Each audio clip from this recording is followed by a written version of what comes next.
Bonjour à tous, bienvenue sur ma chaîne Me for You, mon expérience au service de votre joie, ici à Nouch Babayan. Comment stopper un conflit en 3 étapes? Surtout quand il s'agit de plus d'une poussée d'émotion et ça fonctionne très bien quand quelqu'un est irrité contre vous. Soit une petite irritation contenue, soit carrément une grosse irritation. Et j'ai trouvé dans mon expérience que ces 3 étapes fonctionnent à merveille. J'ai eu beaucoup de succès avec ça dans les quelques expériences de conflits que j'ai pu avoir. Étape 1, c'est écouter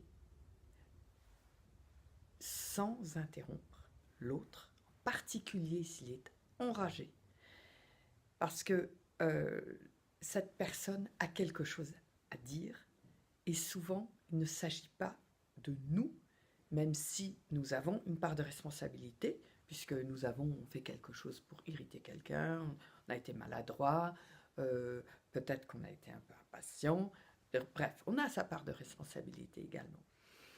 Mais souvent, quand ça provoque une rage chez l'autre, vraiment une colère, une émotion, c'est que ça touche quelque chose chez cette personne et c'est plutôt, on va dire, son problème en grande partie. Cela étant, nous sommes 2 dans cette histoire et donc écouter avec bienveillance et de manière tout à fait relâchée, avec les bras le long du corps, les épaules baissées, un regard aussi neutre que possible, bien les yeux dans les yeux, bien en face,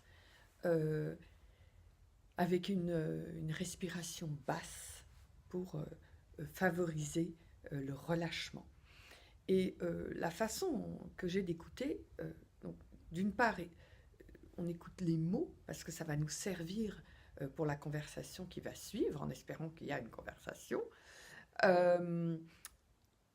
Et ensuite, je pense aux mots qui me traversent.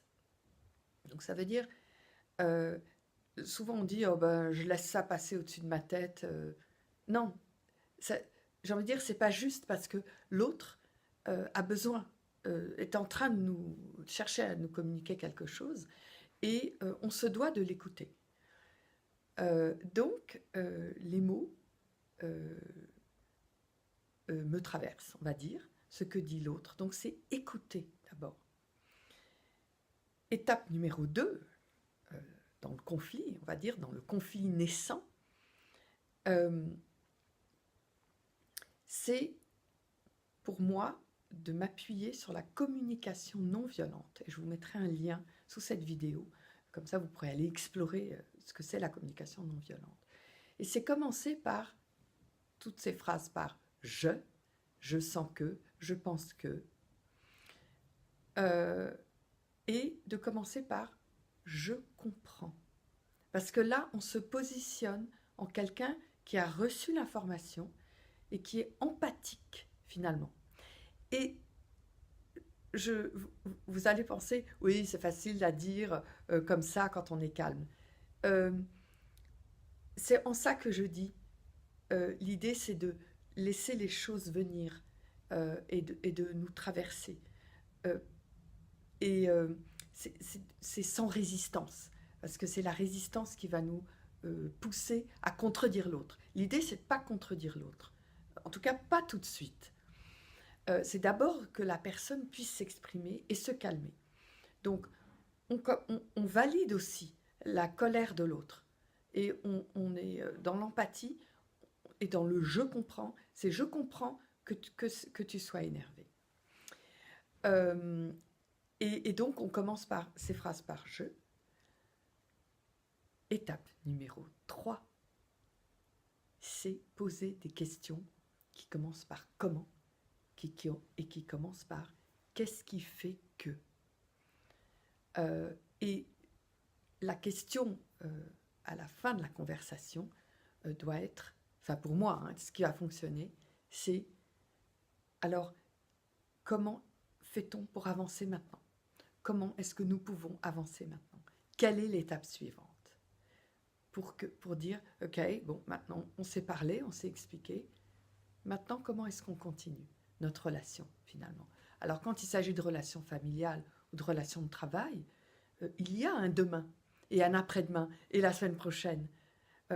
Donc, il n'est pas question de couper les liens. Il faut continuer à travailler et il faut continuer, en tant qu'une famille, à vivre ensemble.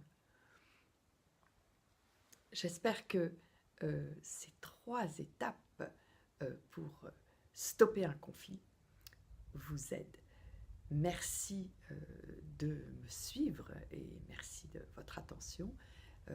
Likez la vidéo, abonnez-vous à la chaîne également. Je lirai vos commentaires et répondrai à vos questions.